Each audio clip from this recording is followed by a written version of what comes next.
10분 기도에 요한복음 6장 39절.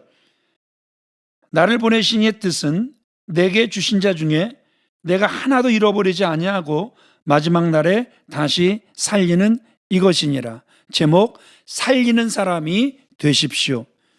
여러분은 경찰관과 소방관 둘 중 하나를 고르라고 한다면 무엇이 되고 싶으신가요? 아마도 많은 사람들이 경찰관을 선호할 것입니다.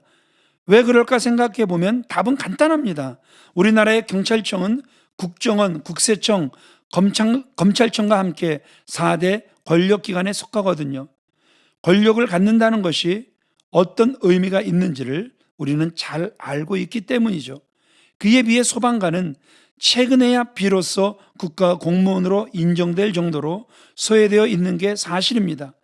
흥미로운 점은 미국 아이들에게 이런 질문을 하면 거의 대부분이 소방관이 될래요 한다는 것입니다. 미국은 동네마다 경찰서가 아닌 소방서가 있습니다. 단순히 불만 끄는 것이 아니라 구급 상황에서도 언제든 출동합니다. 아이들을 때때로 소방서에 현장 학습을 가서 소방관 아저씨들의 시범과 함께 소방서에 관한 자세한 설명을 듣게 됩니다. 아이들은 소방관을 친숙하고 존경스러운 존재로 인식하게 되는 것입니다. 경찰을 폄하하려 하는 말이 절대 아닙니다. 사실 소방관은 매우 위험한 직업 중 하나입니다. 권력 대신 희생과 봉사를 해야 하는 일입니다. 밥을 먹다가도 출동 사이렌이 울리면 뛰어나가야 합니다. 조금이라도 늦으면 사람을 살릴 기회를 놓칠 수도 있기 때문입니다. 예수님이라면 둘 중에 소방관을 고르지 않을까 하는 상상을 해봅니다. 살리는 일, 희생을 감수하는 일을 하셨을 거라는 말입니다. 요한복음 6장 39절에 보니 예수님이 이 땅에 오신 목적은 하나님이 주신 사람들을 하나도 잃지 않고 살려내는 데 있다고 말씀하시기 때문입니다. 유대인은 유대인들이 이해할 수 없는 일을 하셨습니다. 그것도 안식이래요. 마가복음 12장에 보면 사람들이 예수님을 고발합니다. 안식일에 병 고치는 일이 옳으냐는 것입니다. 예수님은 이에 대해 이렇게 말씀하시죠. 사람이 양보다 얼마나 더 귀하냐. 그러므로 안식일에 선을 해가는 것이 옳으니라 하십니다. 예수님은 손 마른 사람에게 손을 내밀으라 하시고는 다른 손과 같이 정상의 상태로 회복시켜 주셨습니다. 죽은 나사로를 살리러 가셨을 때도 그랬습니다. 죽어서 이미 나흘이 지나 썩기 시작하는 시체임을 아시면서도 나사로야 나오라 하시며 살려내셨습니다.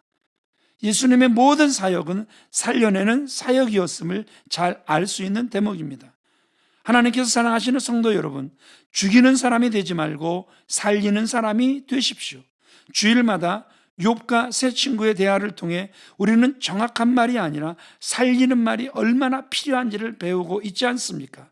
배운 것을 삶의 현장에서 실천하고, 그래서 여러분이 가는 곳마다 광야에서 샘이 솟아나는 것과 같은 회복의 역사가 일어나기를 간절히 소망합니다.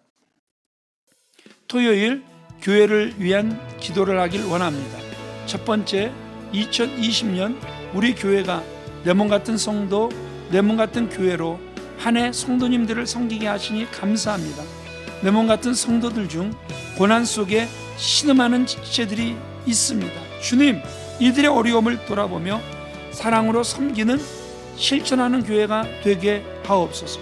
유아부터 작년에 이르기까지 모든 세대가 내일 예배를 통해 주의 음성을 듣고 주님을 배우는 성령님의 역사가 가득한 살아있는 예배가 되게 하옵소서. 그리하여 한 주간의 일상에서 세상과 구별된 하나님의 나라 백성으로 승리의 열매를 맺게 하옵소서. 세 번째, 담임 목사인 저에게 영육간의 강건함을 주시고 성령과 말씀과 능력과 지혜가 충만하게 하옵소서. 선포되는 하나님의 살아 운동력 있는 말씀을 통해 온 성도들이 영적으로 깨어나고 강건하게 하옵소서. 부교육자들이 그리스도의 사랑과 성령으로 충만하여 영혼을 주님의 사랑과 지혜로 돌보아 옳은 길로 인도하게 하옵소서. 5월 17일 공동의회 장로 피택 선고를 통해 하나님의 교육하신 하나님의 뜻을 이루사 오직 하나님께 영광이요 성도 간의 감사의 은혜가 충만하게 하옵소서. 함께 기도하시겠습니다.